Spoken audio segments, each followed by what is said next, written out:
કેમ છો વિદ્યાર્થી મિત્રો? ધોરણ 11 ગુજરાતી માધ્યમ પાઠ છઠ્ઠો એની અંદર આપણે જોતા હતા સંયુક્ત હિસ્સાવાળી કંપની જોઈન્ટ સ્ટોક કંપની વિશે એનો પ્રસ્તાવના, અર્થ અને વ્યાખ્યા જોઈ. મિત્રો એની લાક્ષણિકતાઓ જોઈ.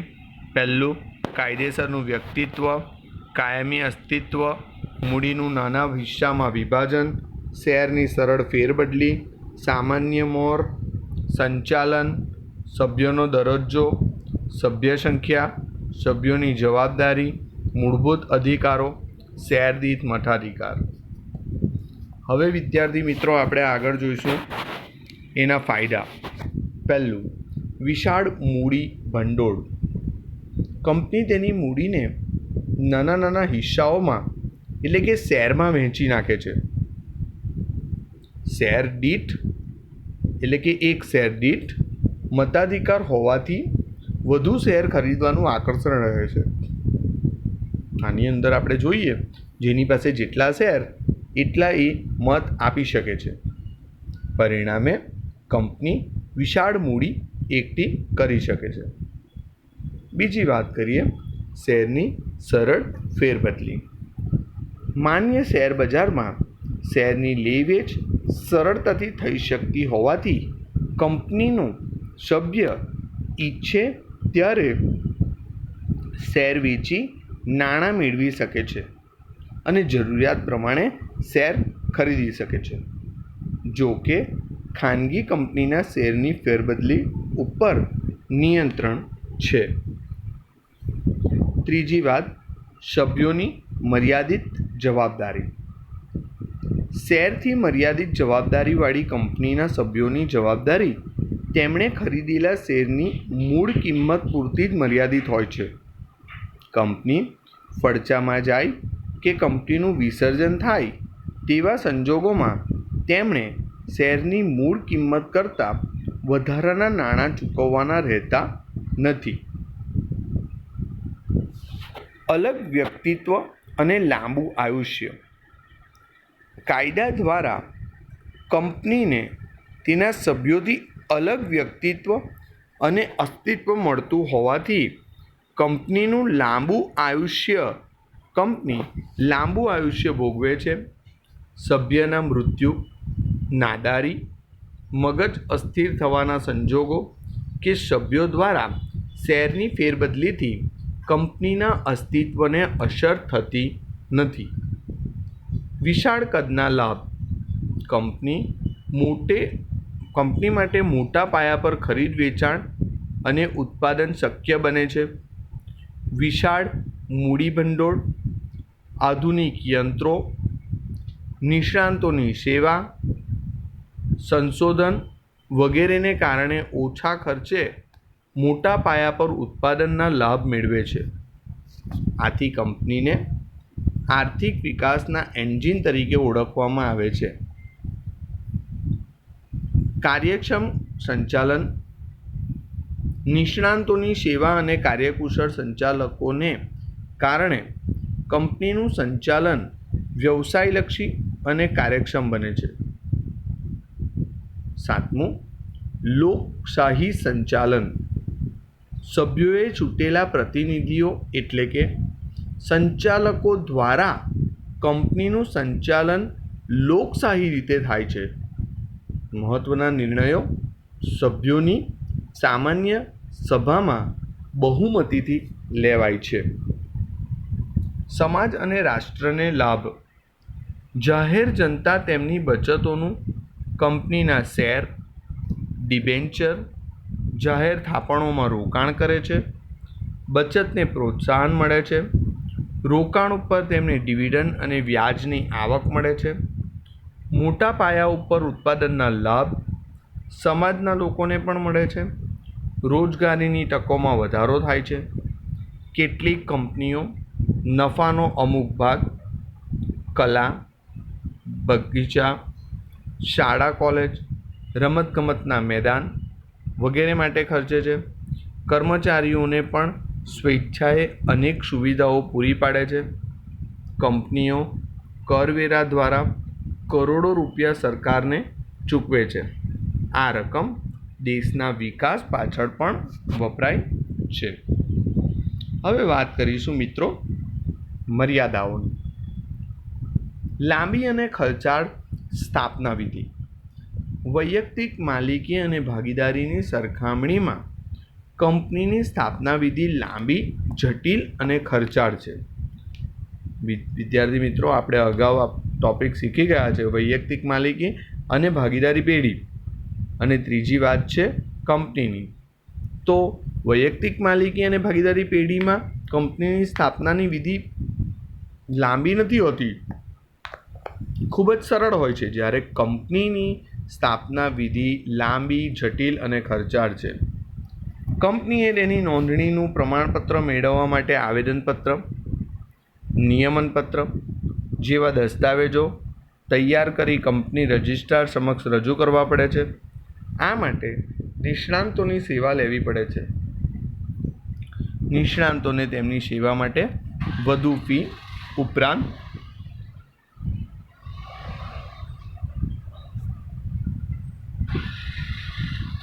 કંપની રજિસ્ટ્રારને નોંધણી માટેની ફી ચૂકવવી પડે છે. ધારાકીય નિયંત્રણો કંપની કાયદા દ્વારા અસ્તિત્વમાં આવે છે. કંપનીએ તેની હયાતી દરમિયાન કાયદાની જોગવાઈઓનું પાલન કરવું પડે છે. નિયમિત સમયે પત્રકો, અહેવાલો, હિસાબો કંપની રજિસ્ટ્રારને મોકલવા પડે છે. સેબી, SEBI,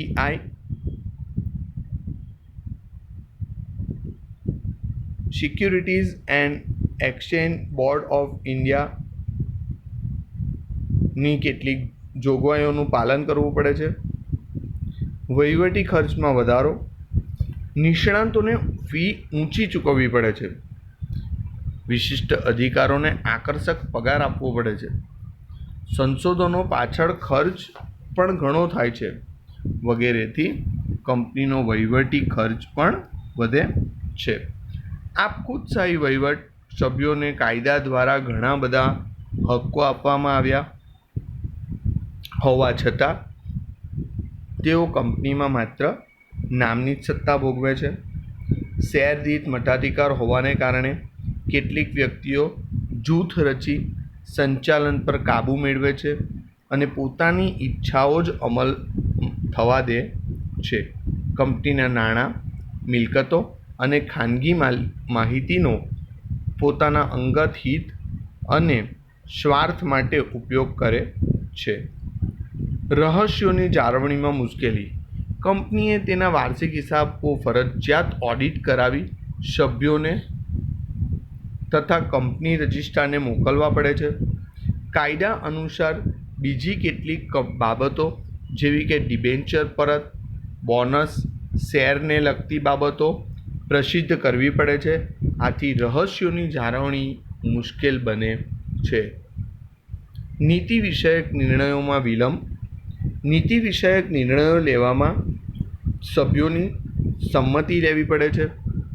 આ માટે સભ્યોની સભા બોલાવવી પડે છે. સભા બોલાવતા પહેલાં સભ્યોને નિશ્ચિત દિવસો પહેલાં સભાની નોટિસ મોકલવી પડે છે. સભામાં ઠરાવ પસાર કરવો પડે છે. આ બધામાં સમય વ્યય થતો હોવાથી નિર્ણયો લેવામાં વિલંબ થાય છે. ઓછી પરિવર્તનશીલતા. વૈયક્તિક માલિકી અને ભાગીદારી કરતાં કંપની સ્વરૂપમાં પરિવર્તનશીલનું તત્વ ઓછું છે. મહત્ત્વના ફેરફાર કરવા માટે સામાન્ય સભામાં ઠરાવ પસાર કરવો પડે છે. કેટલાક સંજોગોમાં કેન્દ્ર સરકાર અને અદાલતની પરવાનગી મેળવવી પડે છે. સત્તાખોરીને ઉત્તેજન. સંચાલકો કંપનીની ખાનગી માહિતીથી વાકેફગાર હોવાથી શેર બજારમાં કૃત્રિમ ફેરફારોને સર્જીને સત્તાખોરીને ઉત્તેજે છે.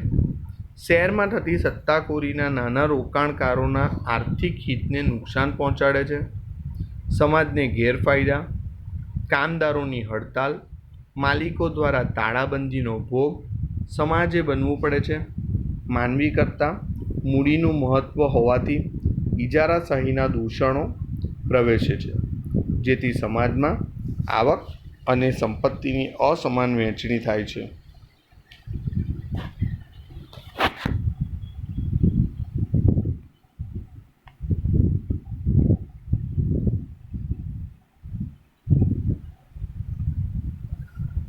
વિદ્યાર્થી મિત્રો, આપણે કંપનીના પ્રકારો જોઈએ.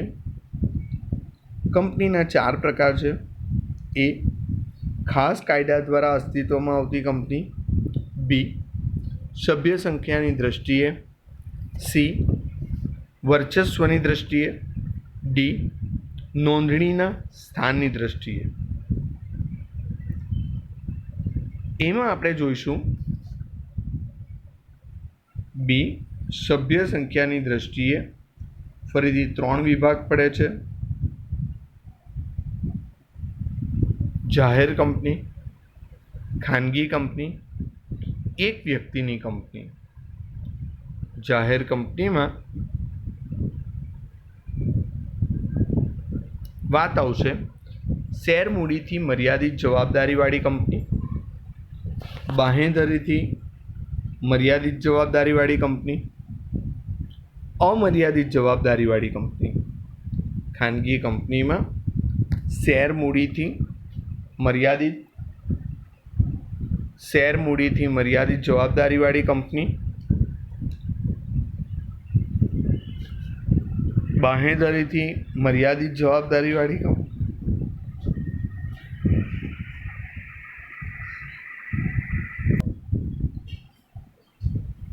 ખાનગી કંપની શેર મૂડીથી મર્યાદિત જવાબદારીવાળી કંપની, બાંહેધરીથી જવાબદારીવાળી કંપની, અમર્યાદિત જવાબદારીવાળી કંપની, એક વ્યક્તિની કંપની. ત્યારબાદ આપણે જોઈએ વર્ચસ્વની દ્રષ્ટિએ 3 પ્રકાર પડે છે: સરકારી કંપની, શાસક કંપની, ગૌણ કંપની. નોંધણીના સ્થાનની દ્રષ્ટિએ 2 પ્રકાર પડે છે: ભારતીય કંપની, વિદેશી કંપની.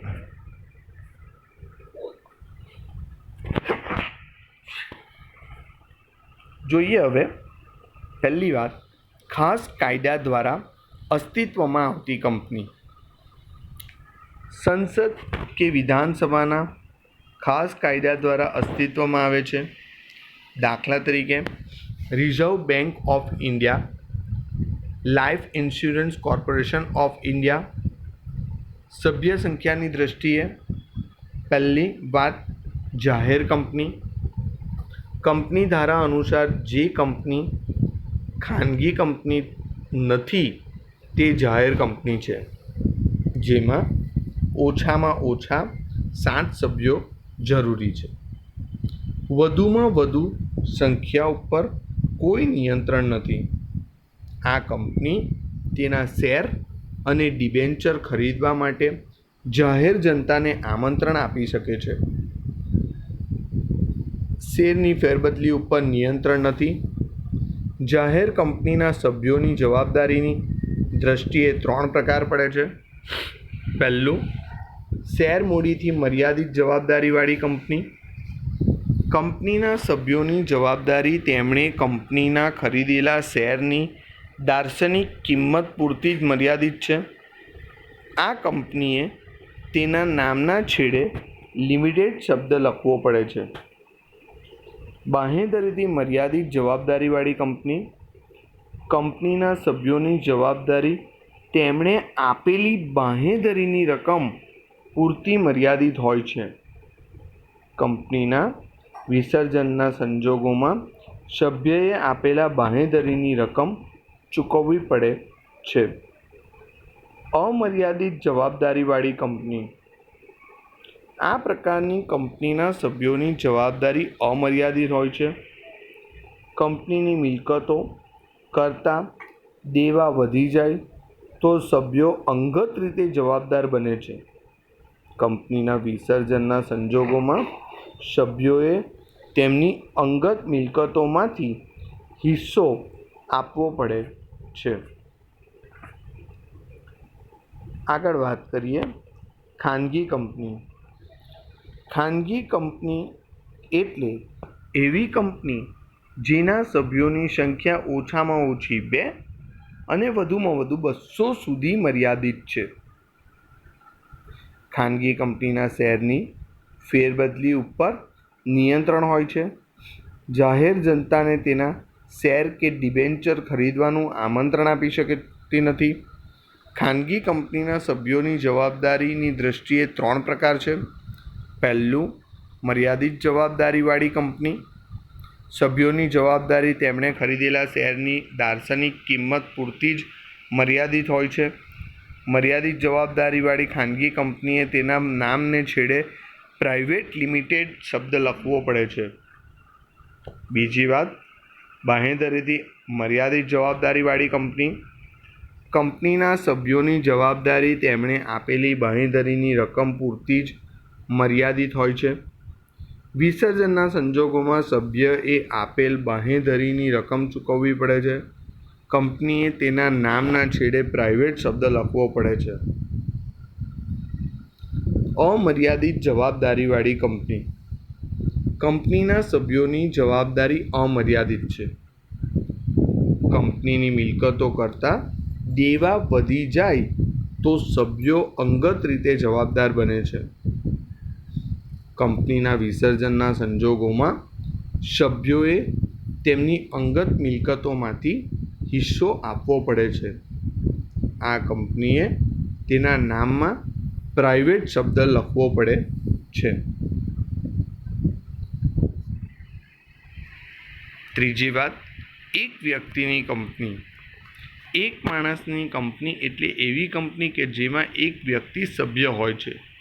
એક વ્યક્તિની ખાનગી કંપની કંપનીમાં સંચાલક હોય તેવા એક સભ્ય સાથે કરાર કરી શકે છે. એક વ્યક્તિની કંપનીમાં આવી વ્યક્તિની લેખિત સંમતિ જરૂરી છે.